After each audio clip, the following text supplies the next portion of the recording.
A woman from Cornwall has found a new way to help young women who are suffering with anxiety, depression and social isolation. Cathy King has set up the Wild, Wonder and Wisdom group. It organises outdoor adventures such as kayaking and camping in a safe and supportive environment. We'll be speaking to Cathy in a moment, but first have a listen to Alicia, who's one of those who's benefited. I just think it's peaceful, just like the sea. I like a lot of sea activities, so it just because we live in Cornwall, I've always grown up near the sea, and I've always gone to the beach in the summer. It's always been around, so I've always been at the beach. I think sea is the ocean is my happy place. That's where I'll go if I need headspace. And with us is Cathy King, who runs the scheme, and Nancy Cowling from the Young Empowered Women project in Bodmin, who refers young women to the scheme. Let's talk about the women that come to you first of all. How are they referred to you? What sort of backgrounds are they coming from? They're coming from lots of different places. So obviously Nancy has been referring the majority of this cohort in, so from the Young Empowered Women's project from the Women's Centre. Other of the participants have been coming in through Cornwall Council. So I've had youth workers and social workers in different departments referring young girls through, or young women through. And we also had some self-referrals as well. So for this project, we got 6 places and we had 13 people on a waiting list for 6 places. So it was quite good. And Nancy, without going into individual details, just give us a broad idea of the range of problems and issues that some of the young people that you refer are going through. OK, so the Young Empowered Women's project supports young women who have experienced sexual violence or domestic violence. So the impact of that is social isolation, problems with self-esteem, self-confidence, perhaps anger management, difficulty coping with emotions, so perhaps unhealthy coping strategies, anxiety around attending school.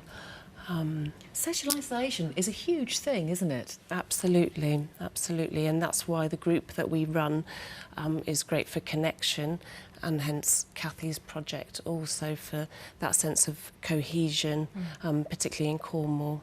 And Cathy, we heard there from one of those who, Yes. who took part and the clear benefits that she gained from it. But take us through the difference that you saw in some of the young people when they took part, from when they started to when they left. How did they evolve and change? So at the beginning of the project, obviously everybody, we're all new to each other. We haven't yet built the relationships. So they're very nervous, very quiet. But even as the sessions progress, so even from the start of a session to the end of a session, you can see real differences in how people are. They're more relaxed. So they've spent time on the water, they've spent time in the woods or around the fire, and it's amazing the differences that can be made. So like I say, they are more free with what they're talking about, able to communicate emotions easier and better.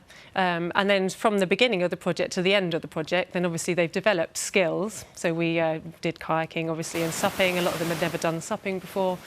Which is what? Well, supping is stand-up paddleboarding. Ah, OK. And obviously, we've been learning how to do natural fire lighting as well. So they've been using fire steels to light fires and camp cooking.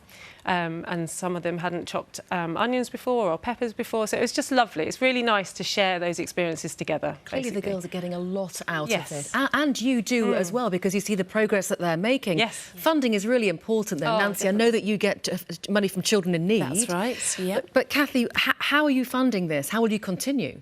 This project has been... I'm a student at the minute on the School of Social Entrepreneurs programme. So my grant money I've decided to use to pay for this pilot. I'm actually running 2 pilots with the money that they gave me, which is it's an excellent start.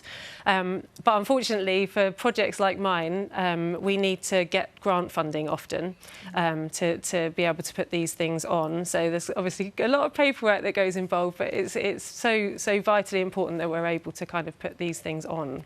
The aim of the game eventually is to run private sessions for women who want to do similar things, actually. But what we'll do is that we'll basically use the money that private customers give, basically, and we will then put that money into being able to put these projects on in the future for young women who need it.